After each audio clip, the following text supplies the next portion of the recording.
Welcome to another episode of Watch You Strappin. These aren't watch reviews, it's just a quick wristwatch check. Consider these extended watch reviews, if not also like basically continuation of like user experience on particular watches. Anyways, and just to show a strap pairing of usually is what I do these videos for. And today I have this still on actually the last strap I did a video on this. I just wanted to, I guess, do like an update and something, maybe some food for thought. And it's a very small little snack for thought, I guess. This is the Seiko SCEB. Gosh darn it, I forget. I think it's 039, but it'll be in the title and description of this video and whatnot. But yeah, very cool.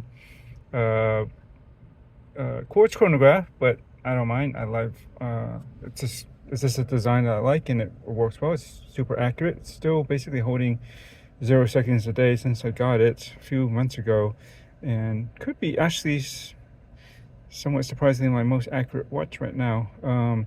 But yeah, it's great, and it doesn't have a useless 24-hour subdial, which I just cannot do anymore. Anyways, it's a great watch. It's from I'm pretty sure it's a limited edition or limited run in Japan. There's 3 other color variants. This is my favorite one.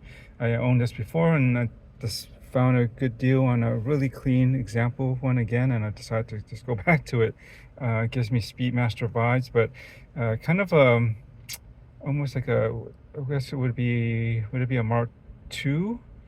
It's a Mark III. You know, the Speedmaster designs that have like these hooded lugs. It's different than, like, you know, the Moonwatch Speedies, but very cool, but in a bullhead configuration and done in a very Seiko way.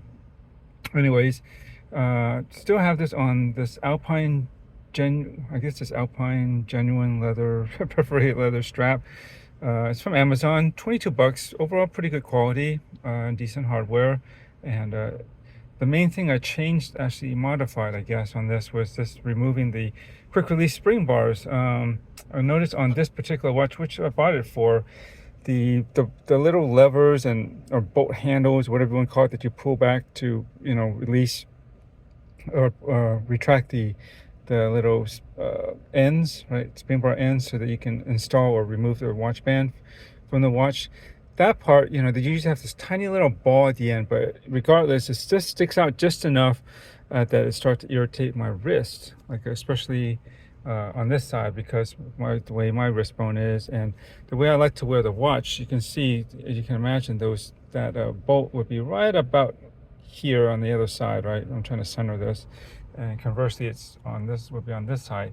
Never had so much an issue with this side of it, but more so here, because of the way I like to wear my watches. The band, this edge of the band, I usually rest right in the middle of this particular wrist bone, more or less, or just under it, depending on the watch, but usually right about there. So that would be like the highest point on this side of the wrist, and therefore you can imagine right underneath it would be like that quick bar handle or lever or whatever, just poking out enough to kind of push on it, and it gets pretty irritating. And I'd either have to wear it up higher or turn it over to like down this side more, or away from that bone, in whatever way I felt I could at the time. But I decided I'm not going to go through that.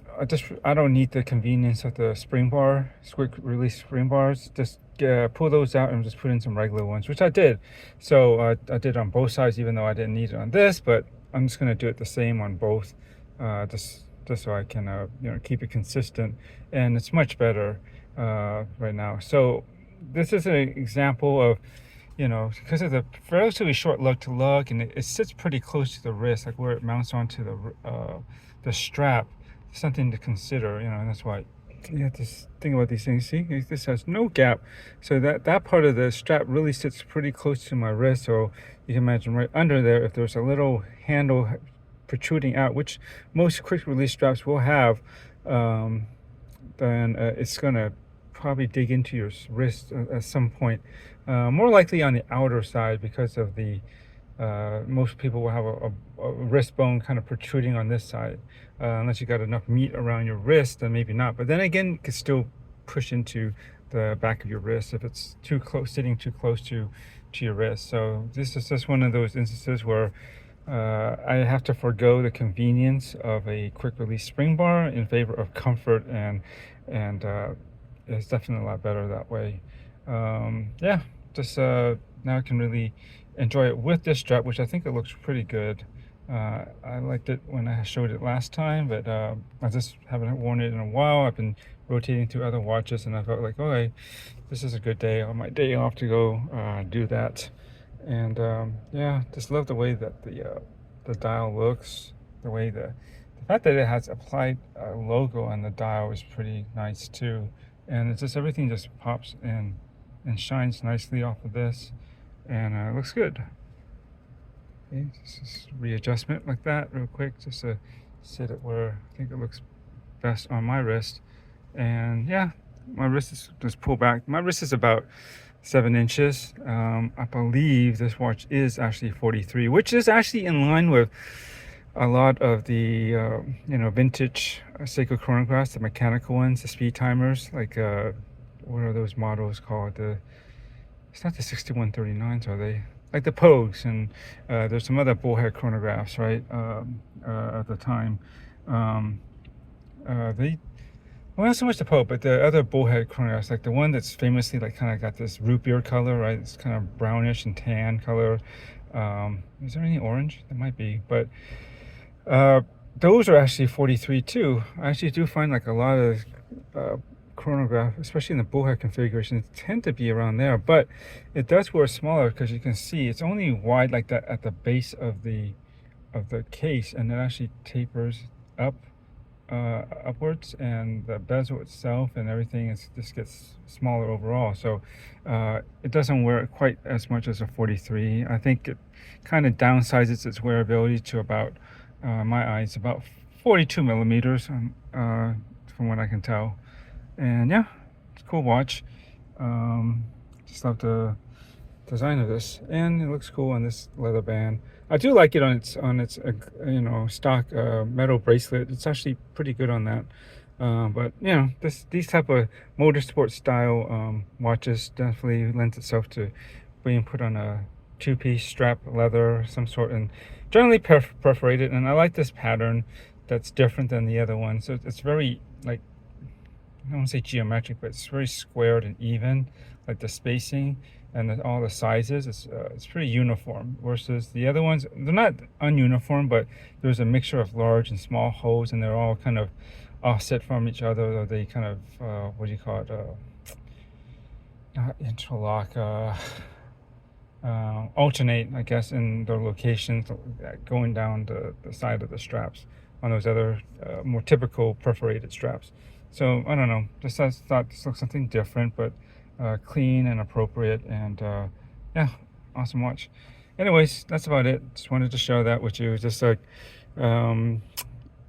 sometimes it's just the quick release spring bars aren't any good, and in general, you think about it, especially on a leather strap, at least the way these styles are, where there's like a cutout on the backside near one end, that kind of compromises the strength of the leather a bit, especially on one side. It leads itself to being likely to be torn or stretched out even more over time, versus if it didn't have the quick release or that hole in the other side, it'd be more solid piece of leather all the way through, and it'd probably hold up longer overall, even though you got to be a little more fiddly with sticking in a spring bar tool to install as well as release it.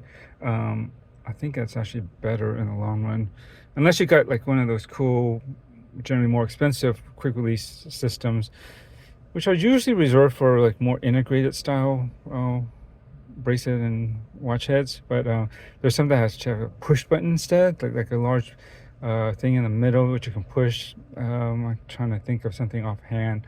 I'm sure, like, I don't know, it's IWC or Vacheron or something like that. They have a system like that where it makes it real easy and perhaps even Cartier, they might have something like that. But of course, you're spending a lot more on those watches and those straps for sure. But I don't know, maybe that kind of style will eventually trickle itself down to some aftermarket or even after third party like micro brands or something, because they generally tend to do mimic the more expensive brands very well, such as quick release quick adjust micro adjustments on those clasps or bracelets, and even on some two-piece straps like this, they find a way to make it work with a leather and or rubber straps. Thinking of Formex, for instance, off the top of my head. But anyways, that's enough rambling.